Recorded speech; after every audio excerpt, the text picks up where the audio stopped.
금요일에도 필식 외쳐보도록 하겠습니다. MTNW 김도영 전문가 함께 할게요. 안녕하세요. 네, 안녕하십니까 시청자 여러분. 주센 김도영입니다.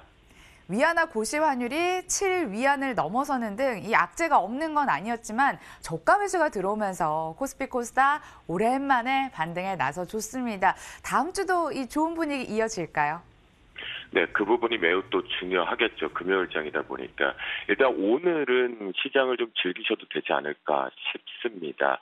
라는 좋은 소식과 함께 조금은 아쉬운 소식을 하나를 전달을 하겠습니다. 오늘까지의 반등에 이제 중요한 부분이 들어올 것 같은데요.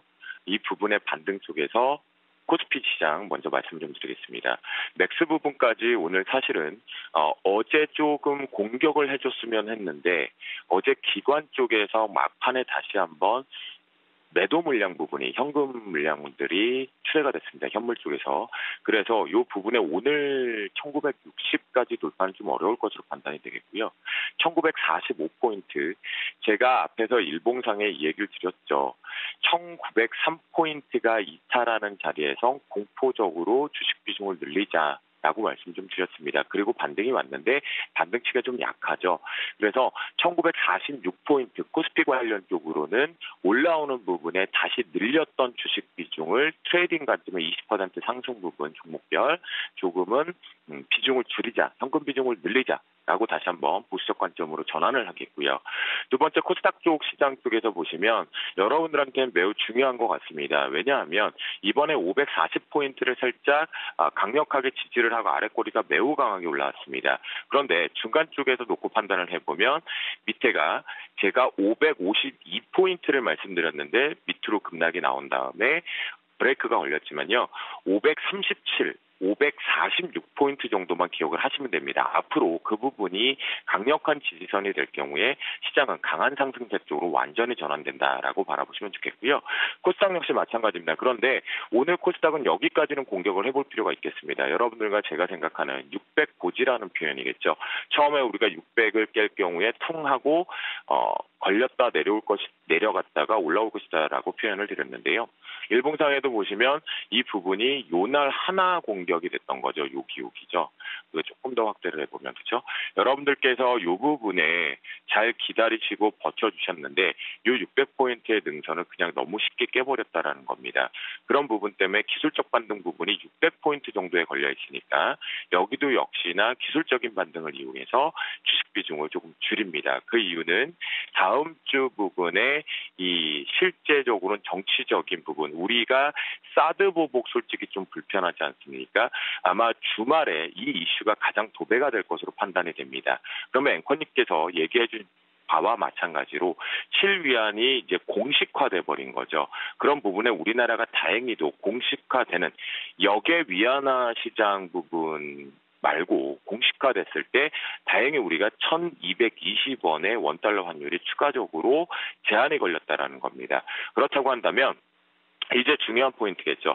다시 1200원까지 내려오는 핵심 포인트가 중요합니다. 그러면 우리는 위험자산인 주식을 좀 더 다시 공격적으로 잡으면 좋겠다라고 말씀 좀 드리겠고요. 저는 다음 주 또다시 월화를 좀 집중해서 보자라고 말씀 좀 드리는데 사실 다음 주는 우리가 수익을 낼 만한 특별한 사유가 없는 아마도 눈치 보기 장세, 갭 시세가 거의 마무리가 되지 않을까, 갭 시세만 따라다니는 모습이 될 것으로 판단이 됩니다. 자, 오늘 부분을 그렇게 놓고 판단을 해보면 이제는 다시 한번 올라오는 부분에 주식 비중을 선물 시장 쪽으로 잠깐만 보시면 이렇게 갭 부분의 하락에서 저항대가 짱짱하게 걸리는 부분이거든요. 그러면 여기는 아예 사실은요. 이 부분이 어제 돌파를 했거나 256.70포인트를 또는 아예 오늘 갭으로 떠버려야 되는데 아쉽게도 오늘 이 부분을 주봉 마무리 이상 뜨지를 못합니다. 그런 부분 때문에 다시 현금 비중을 늘리자. 아직 본격적인 바닥 아니다. 여기서 우리가 박수를 칠 수는 없다라는 거 체크해 보시기 바라겠습니다. 자, 그러면 오늘의 필식 업종으로 빠르게 넘어가 보도록 하겠습니다. 오늘 필식 업종에서는요, 지난 화요일 날 부분에 좀 언급을 드렸던 부분인데요. 히토류 앞으로 잘 봐야 될 것 같습니다. 라는 표현을 드렸습니다. 그 이유는 미중 무역 전쟁이 강경책으로 갔고 일본과 우리나라도 강경책으로 가고 있다는 부분이겠죠. 그 부분 속에서 이 부분에 다시 한번 올라가는 척하다가 음봉을 맞았지만 제가 부분에 지지 부분만 체크를 하고 매수 타임을 잡자라는 설명에서 유니온 같은 경우는 실제 대장 역할은 아니죠. 그런데 어제도 다시 한번 히토류가 움직였던 부분이 공식화시켜버렸습니다. 우리 이 히토류 제재를 무기화하겠다라는 것이 중국 정부와 히토류 협회에서 언급됐다는 부분에 오늘 주말 부분을 앞두는 시점에서 개별주 성향 나올 것 같겠고요. 역시 대장 역할 부분이었던 유니온 머티리얼즈가 이 부분을 보시면 캔들 모양 자체가 주도주를 못하고 있다라는 겁니다.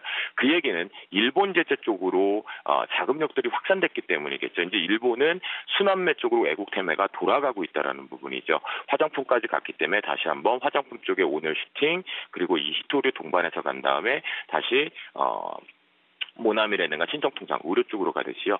그 부분에서 이 부분 같은 경우는 유니온 머티리얼즈는 저는 이 부분은 빠르게 뚫어서 안착만 하면 요거는 오버나잇도 가능하다. 3,250원만 갭 돌파를 하고 안착을 하면 추가적으로 반등. 그런데 목표가 또 너무 막 요 4,000원 뛰어넘는 거 화천기계처럼 역사적인 신고가를 생각하지 마시겠고요. 3,700원 정도 고점이 뚫리나 안 뚫리나 부분에서 매매 트레이딩 해보시면 좋을 것 같겠습니다. 그 속에서 우리가 저는 그런데 저라면 노바텍을 하겠습니다라고 계속 강조해드렸죠. 자, 노바텍은 영구자석 차폐, 히토류 부분이긴 하지만 가격적인 매력이 17,000 이하는 그냥 공격적으로 잡아놓으셔도 됩니다라는 표현을 드렸습니다. 당일날 슈팅이 나가지 않는다고 해도요. 그 이유는 뭘까요? 갤럭시 노트 10이 드디어 출시를 했고 갤럭시 폴더폰이 출시 임박을 하고 있습니다. 이 부분에 DDI라고 해서 동사는 히토류 부분의 영구자석 부분의 모멘텀도 있지만 실제적으로 이 디스플레이 구동 칩에 대한 매출 드라이브가 고부가 가치거든요. 그 부분에 공격적인 트레이딩이 나오기 때문에 오늘 같은 경우도 이 부분만 돌파를 해주면 됩니다. 그렇다고 한다면 25,500원 이번에는 이제 돌파 여부를 보겠죠. 그럴 경우에 아주 세게 간다라면 22,000원대까지도 열어볼 수 있는 종목이다라고 말씀 좀 드리겠고 작은 종목 중에서는 티플렉스 정도 정도만 보시는데 이런 것들은 지금 탄력이 확산이 됐을 때만 가능하다라고 말씀을 좀 드려보도록 하겠습니다. 그래서 오늘의 필식 종목은요. 앞에서 좀 간략하게 말씀을 좀 드렸지만 바로 노바텍 부분이니까요. 우리가 OLED DDI의 강점 부분을 놓고 판단을 해보고 돌파 부분에 25,000원이 갭 돌파 나올 경우에 22,000원대까지 목표가를 가지고 한번 가져가 보자라는 전략으로 잡아드리도록 하겠습니다. 여러분 한 주 동안 고생 많이 하셨고요. 큰 위험성은 하나는 7부 능선은 넘었습니다. 그런데 이제 몇 가지만 확인을 하면 되니까요. 서로 파이팅하면서 오늘도 외치고 마무리하겠습니다. 전문가님, 잠깐만요.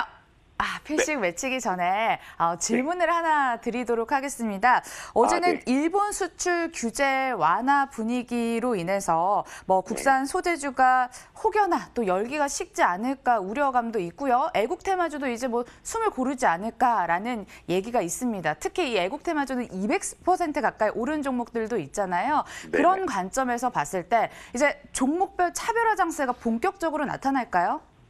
네, 저는 앵커님이 무서운데요. 차별화 정도가 아닐 겁니다. 제가 옥석 가리기란 단어들을 썼었잖아요. 예. 그 옥석 가리기가 분명히 생길 거고요. 이 애국 테마는 어제 단순하게 폴리아미드의 첫 제재 부분이 수출 허가를 받았다고 그래갖고 움직였잖아요. 그런데 이 부분은 우리가 그냥 관가에서 이제 끝났나 보다 생각하시면 안 됩니다. 국산화는 이제 본격화인 거고요. 옥석가리가 시작이 됐고요. 애국 테마도 저는 순환매를 한번 하고 나서 그러니까 화장품주가 시세를 분출하고 끝나고 나면 그러고 나면 이때부터는 정말 진검승부 쪽으로 매출이 잡히는 쪽으로 나올 것으로 판단이 됩니다. 네, 지금 차트로 잠깐만 보여드릴까요? 예, 어떤 사진일까요? 네, 예를 들면 어제 비교를 한번 해보겠습니다. 위의 차트는 일봉상의 모나미가 되겠고요. 밑에 차트 같은 경우에는 한국 화장품 제조를 제가 보여드리겠습니다. 부분에 보시면 이렇게 보면 한국 화장품 제조가 강한 상승세를 들어오는데 모나미 같은 경우가 윗꼬리를 달리고 내려왔었거든요. 그러면 이 부분 속에서 판단을 해봤을 때 우리가 보는 건 뭐냐면 시장의 자금들이 바뀌어가고 있구나라고 보시면 돼요. 모나미가 어제 막판에 다시 한번 좀 들어오려는 부분은 있기는 하지만 이 부분과 함께 또다시 신성통상이 가장 핫했죠. 여러분들과 제가 고수익을 냈는데 보시면 급락이 전환됐습니다. 우리는 여기서 무조건 때린다. 이익 실현이었지만 이 급락에서 막판에 들어올렸거든요. 그러니까 여기선 정말 조심하셔야 돼요. 신성통상이라든가 모나미, 애국테마의 첫 번째 주자들 우리가 해태홀딩스 그다음에 크라운, 그다음에 화이트진로 우선주 같은 경우는 일단 지금은 비중을 확 줄이셔야 되고 애국 테마로 이제 다시 초발을 시작하는 한국 화장품 제조업 코리아나 이게 미중 무역 전쟁 사드하고 연결고리가 좀 있거든요. 그런 부분 감안했을 때 저는 화장품 쪽에 오늘하고 다음 주초 정도 하고 다시 한번 이 의류주라든가 유니클로의 반사 부분 또는 운동화, 토박스 코리아라든가 이런 것들은 잠시 오늘은 좀 넣어두자라고 말씀 좀 드리겠습니다. 네, 오늘도 그럼 다시 한번 화이팅 외쳐보도록 하겠습니다. 오늘도 하나, 둘, 셋, 필식! 필식!